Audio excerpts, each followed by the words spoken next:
What up? This is Robert Ory. Ory, three-pointer.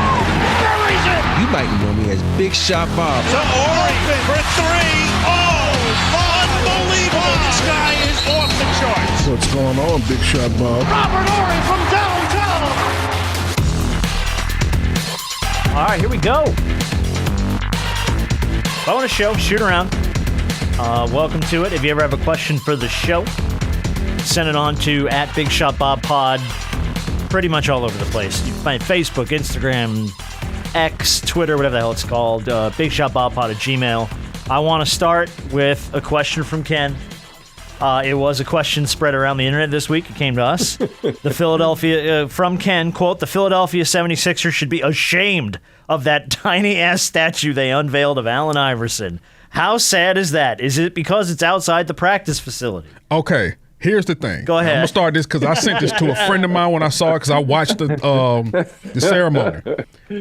Context matters, and I'm saying this because I was guilty. It does. Because I said, Philly, what the hell are y'all doing? This man, this statue is the size of his MVP trophy. Oh, yeah. But what I realized is they have all the legends who have a small statue like that outside of the practice facility. And they actually had to show a video to prove it because I'm pretty sure look, everybody was on Philly's head. They saw all the comments. Big time. Again, I'm getting people emailing the show about it. Yeah, and so that's what it is to the point where they had to actually show a video. Now, Philly, you need to put an actual real statue outside of, what's that, the Wells Fargo Arena? Yeah, I think it's Wells Fargo. Yeah. I mean, look. I think it's... Go ahead. Go, you ahead. No, I was just going to say, I think it's because we're fresh off of the Kobe statue and, everybody, throwing their flowers at guys like this. And then Iverson, but I think the story got very muddy in the sense of Allen Iverson's getting a statue.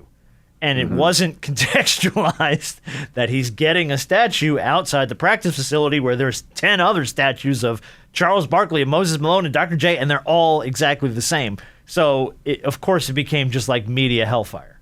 Everyone just seized on it. So, yes, I think they need to very quickly get an Iverson statue up in Philly, and it better be spectacular. It better be freaking awesome.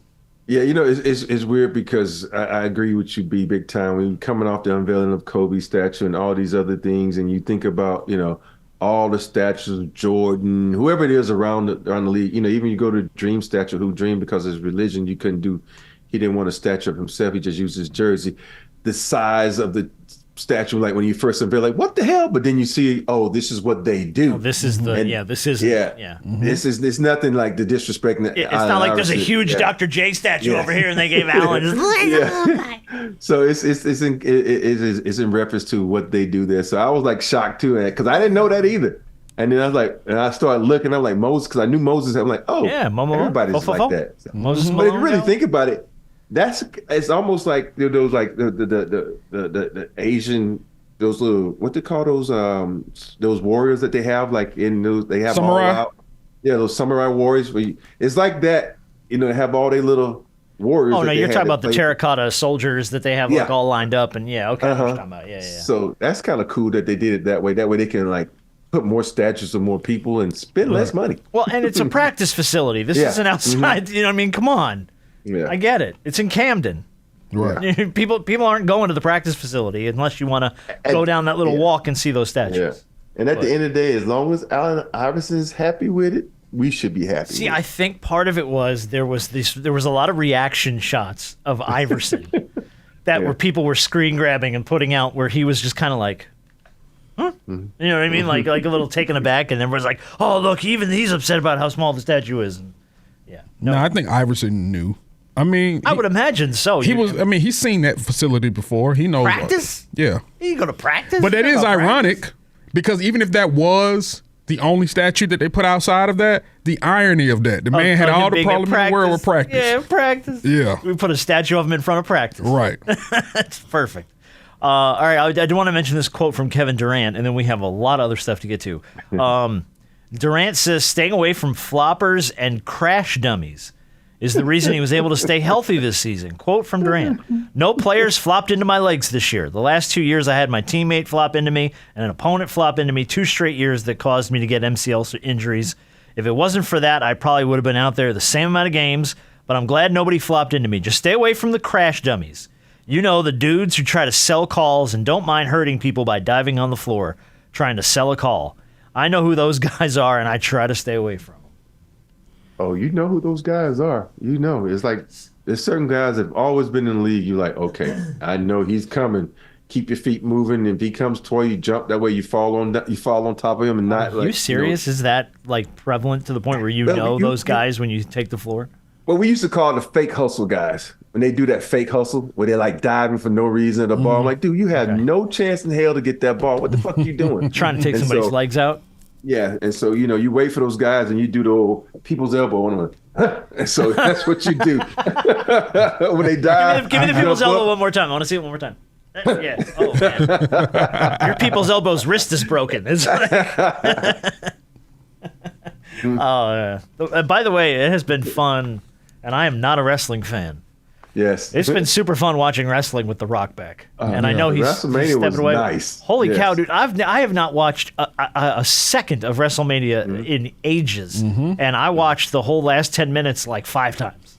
Because that was freaking bananas. WrestleMania Sunday was even better. Yeah, it was. Was it really? Yeah. Yes, it was. We got to go back and watch it. I might have to go back and watch the whole damn thing. I'm still upset, even though I love Undertaker, but I still wish Stone Cold. It should have been Stone Cold, man. Apparently, they couldn't. They couldn't come to terms, right? Yeah, they couldn't find enough money for him. I'm like, come on, because there would have been nothing. Stone Cold. There would have been nothing better than when that. I mean, don't get me wrong. When the Undertaker bell hits and all the lights go out, that's like if you're an old school wrestling fan, that was like chills. It's like, oh my God, it's the Undertaker.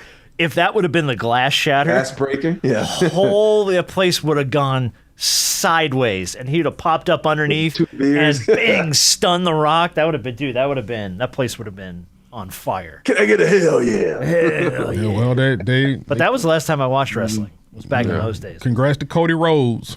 Yeah. Taking out the bloodline. Got it done. But again, I'm not a huge wrestling fan. I love the hell out of it. I enjoyed the hell out of that. I hope they continue to do more of that kind of stuff. Is you know who is crazy? What's the dude's name that plays Aquaman? Oh, Jason Momoa. Why he look like he should be a part of the bloodline in that family? Because he looks like Roman Reigns. And did he never wrestle at any point in time? I don't think so, no. He looked like it. They're cousins. Are they? No, they're not.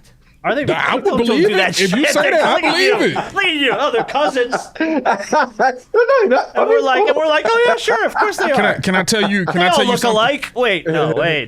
Hey. Can I tell you something that I'm embarrassed to say and I didn't know until WrestleMania. Okay.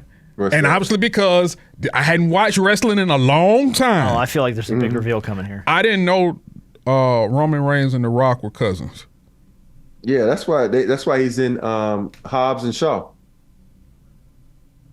Oh, I never even saw Hobbs and Shaw. Okay. You never saw Hobbs and Shaw? No. Where they go back to all right, so I'm gonna lay a confession out for all of you.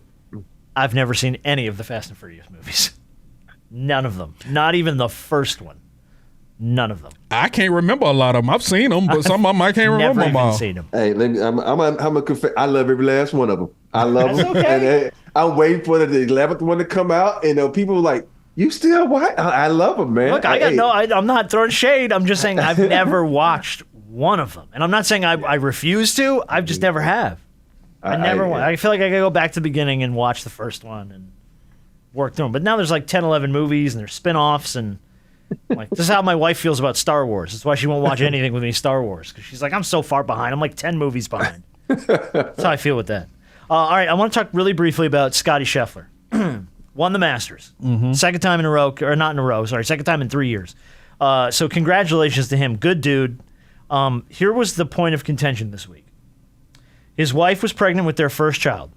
And he said he would walk off the course at any point if his wife went into labor because he wanted to be there for the birth of his child. So here's the question. You're leading the Masters. It's on Sunday at the Masters. You're up by 3 strokes. You're on the back 9. You are marching toward a second green jacket. And your wife goes into labor. You leave the Masters? 5, 6 holes to go. It's But, within striking I mean, distance. Is this their first kid? It is their first child. Oh, I'm out. I'm out. You're leaving? I'm leaving. It's So my you're first kid. I'm leaving. you're on the backbone of an NBA title in Game 7. It's about to happen. Mama goes into birth. You're bouncing. I'm out. You're leaving. I'm out, man. Okay. Hey, the birth of your child is something special, you know. And I hate to say this, but unfortunately, I missed the birth of my daughter because I couldn't get a flight out, and then she came prematurely. So it was one of those things that you regret. But I think you don't want to miss that moment. And so I figured, and he's already won Green Jackets too, so he'd probably like, oh, I'm out. And I think everybody would have been. Oh, I don't think okay anybody with would have held it against him. that. Yeah. I got to tell you, and I'm going to give you an unpopular opinion here. As a man, there is not much we contribute to the birth of a child. We just sort of stand to the side and try not to look. You know what I mean? You're just like, you're doing great, baby. It's support for your Dude, wife. you're And you doing great, hold her baby. hand. You give her the ice She chips. was You so do what doped you up, need. man. She didn't. I mean, you could have had Big Bird in there, man. She wouldn't have known. She wouldn't have known. I mean, like, and I get it. It's like there was something about when she's born and they put her on the scale and you get to see her for the first time. You get to hold her. Like that's all. It's amazing. Like it's very special. It's life changing. But what are the odds that you ever have another shot to win the Masters? Like, you're going to have that kid forever. That kid's going to be here for 10, 15, 30, 50 years. You're going to have a kid. The kid's going to be around. The Masters, man. I mean, like, it's you may never get back there. You may never get back there. It may never happen again.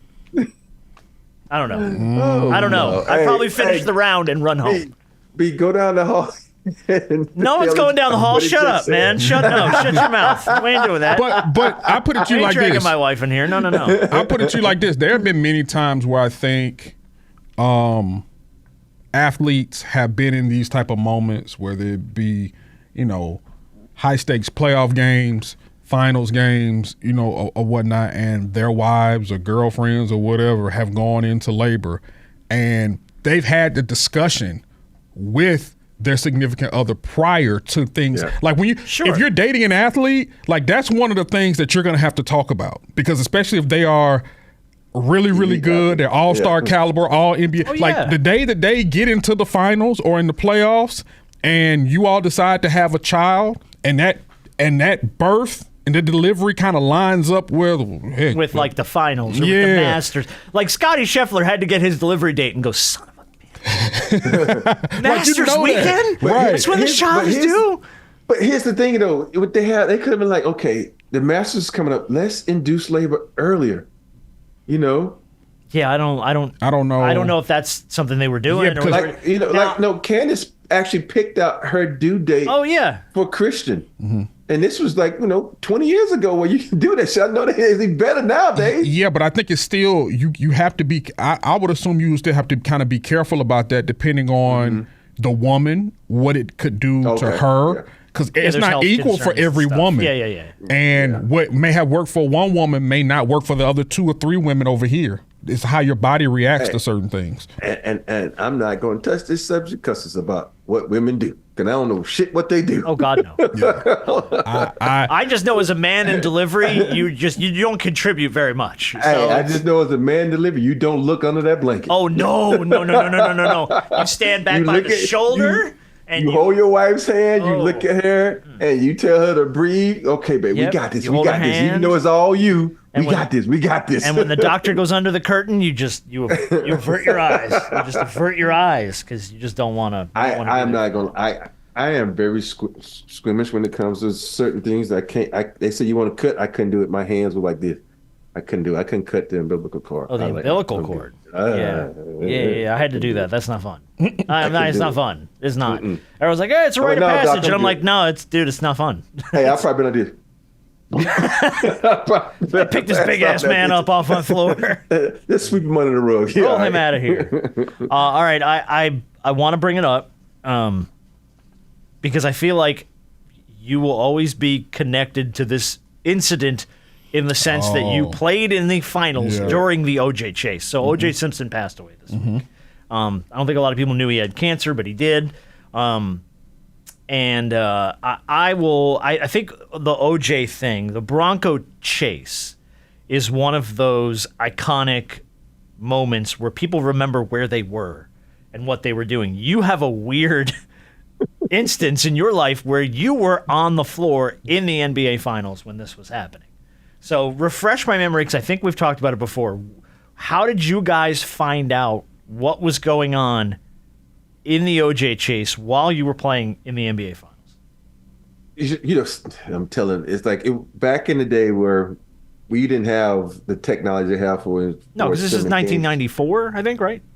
94. 94. So we had to have the TV and the VCR, and you literally record the game with the VCR. And when we was walking in, they had the TV sitting in the middle of the locker room. So we were like, what the fuck? And it was like the OJ chase going on. So we all standing there watching, and Rudy T comes in like, turn that shit off. Get your mind back in the game. We got to win this fucking game. So, because we were down, we were going to we were about to be down 3-2 in that series. So, yeah, it was just one of those weird things is how we found out. And during the second half, people were like this looking over. Nobody was really watching the game. Everybody that was sitting behind, what's the guy who used to do NBA on NBC, little short guy? Costas? Yeah, Bob Costas. Yeah. He had his screen. Everybody was standing by him, looking at his screen because he was watching it as it unfolded. Yeah. Yeah, I mean, you didn't have your phones. You didn't have any of that stuff. Back then. Yeah. So, did they put it up in the arena at any point? Like, was it on a screen anywhere in the arena or anything like that? No? No, just the tables who had their monitors was watching. They were the only ones who could see it. Okay. Yeah.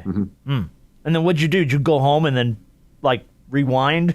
How do you go back and just watch the news and just get the recap? I mean, we didn't have to. We had to watch Game 4. We couldn't watch Game 5. We just there's certain things that we saw the first half, and then I think the fourth quarter we could go over, but we couldn't really watch the whole game in its entirety because of the chase. Yeah. Well, because they did have the little box of us in the corner. Yeah, but it was one of the only times I can remember the finals being boxed down in the corner, and the OJ chase having the whole screen. Yeah. And think about it. It was just a fucking Bronco going down the freeway for 2 hours. And I was captivated. I was the whole time. I'm like, because I think everybody wanted to see how it was going to end. I don't think anybody was captivated by the chase. Well, the chase was sucked because it was going 10 miles an hour down the what was it, the 405, whatever the hell road he was on. I think everybody just wanted to see what was going to happen at the end of the chase. Right. And if he was going to get killed. Yeah, who knows? By the way, the original owners of the Bronco, OJ's manager, ex-manager, I should say, and two people who are related to Al Cowlings, own this Bronco, the original Bronco, and now that it's the 30th anniversary, they were going to sell it. The last offer they received was $750,000 for OJ's white Bronco. I'm surprised it still exists. I thought they would have cops would have taken it and probably thrown it in a crusher or something because it's man. But I guess because it was a piece of evidence in the crime, they hung on to it, and it's worth a shit ton of money. But how about this? They just demolished the house. The house is not there anymore. Oh yeah, that's right. I did hear that. Yeah. So it's I think someone has built the house on top of it. What was that? Brentwood? Yeah, Brentwood. Yeah. Yeah. How far is that away from you, Rob? It's over by UCLA, so it's about a good 45 minutes. Oh, Lord. Jesus. All right, good. Is that with no traffic? Yeah, that's with no traffic. So 3-4 hours. Gotcha. Yeah. Okay. Let's just close out, shoot around a couple things here real quick. For what it's worth, we talked about the no defense in the NBA this year. Now that the regular season's over, we had 20 instances of guys scoring 50 or more points in a game this year. 20 times it happened. Luka took the record with 73. Embiid posted a 70. Giannis had a 64. Book scored 62. Cat scored 62. Jalen Brunson 61. Steph Curry 60. And then there's a bunch more. Giannis, Tyrese Maxey, Ant-Man, who all had 50s, 51s, 54s, that kind of thing. I can't remember a year where we had that many 50-plus point performances. That's a lot for one season. That's a lot. That doesn't mean absurdly a lot. Unless Adam does what he says he's going to do, is change something about the defense, say he's not going to give them all those calls. So it's still going to keep going up. Yeah, and it's going to go up because guys are more talented now. They have much more in their arsenal, but obviously because the defense lacks a bit, it makes it a lot easier for those more talented guys to get what get what they want. Yeah, and I mean, and like Rob said, the rules are in your favor. Yeah, as an offensive player, the rules lean very heavy to you. Yeah. So yeah, but I mean, the fact that we had two guys this year that posted 70s is bananas. Luka with a 73 and Embiid with a 70. I was there to witness that 73. Yeah, that was there for 73. That was here. Mm-hmm. Yeah, that's right. All right, last question of the week from Charlie, closing out the shoot around. You guys debated it all year. Now that the regular season is over, who gets your MVP vote? My MVP vote goes to Jason Tatum. Well deserved. Best record in basketball. Well deserved. I'm not mad at that. I can't. Yeah, I mean, look, I don't think anybody's gonna have a wrong answer here. Mm-hmm. Unless somebody says Luka. I am leaning more towards SGA.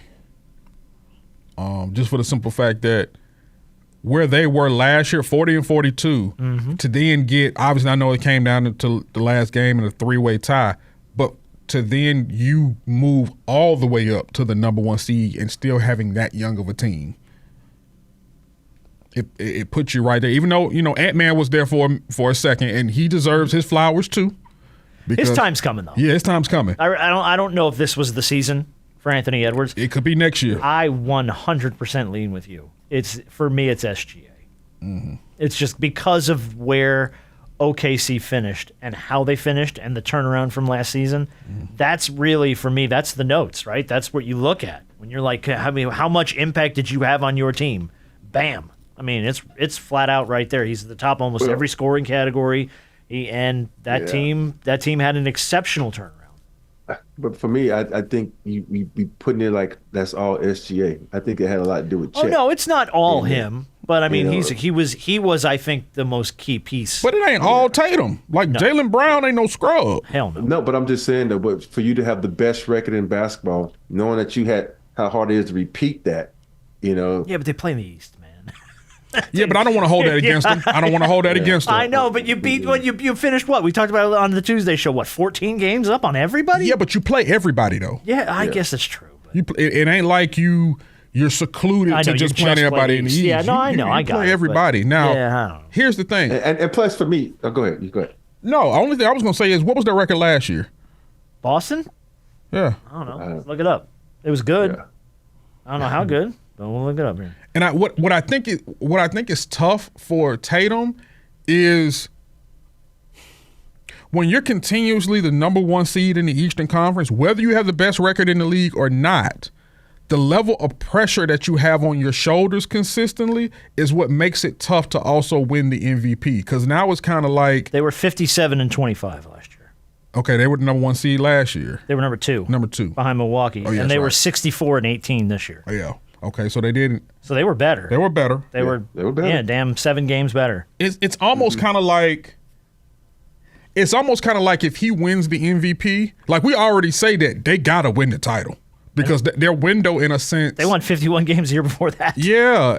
So they even have as good as they've been. They're getting better. Up. And everybody's saying, look, this needs to be the year that y'all win the title because you think Brown got a big contract last.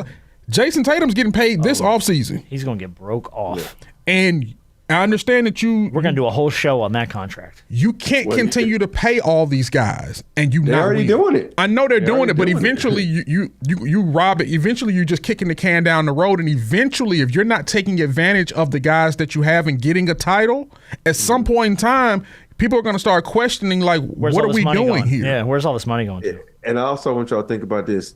They locked up the best in the NBA. They had the best record, and they locked that up like 18 games left to go. Oh, yeah, they did. Something like crazy like that. Yeah, they were clinched a month and a half ago. Yeah. So it's like so many games they didn't even try to win. Right. So my point is, like, their record would have been even better than what it was. So that and that, I think people, because of the contract that Brown got and Porzingis and all this kind of stuff that's added, Drew, all the people they added, I still think Jason Tatum put that team at the best record. Even though Jokic is going to win it, let's be honest, Jokic is going to win it. You think so? Really? Yeah, he's going to win it. Yeah. because it's all about the hype. But I haven't felt it this year with Jokic. The guys who have votes, they're pretty much dumbasses. Most of the guys that have votes, they're followers. They're like, oh, we talking about? Oh, give my vote to him. Don't even fucking watch the game and gonna give it to him because that's what everybody's saying. He's clear MVP. Look, he's an amazing player. Yeah. He's an incredible player. And I feel like he's in the conversation almost every season without hestation, and justly so. Yeah. But I don't know, man. I feel like there's an argument to be made for other guys this year. Like, I want them to print out a list. They always reveal everything about players and their contract stuff. I want you to put out a list of everybody who has a fucking vote, and I want to see who they voted for. Well, Major League Baseball does that. Yeah, I want to know who everybody voted for. They hold the writers accountable at least. Yeah. And they go, hey, you got to put your vote out there. And then they get to call out the guys who made asinine picks just for no other reason. I didn't like this guy, so I left him off my ballot. Well, because you're an asshole. And then you're not voting for the right reason. You vote for the guys who. And then you should be restricted from ever voting again. Be banned for 10 years.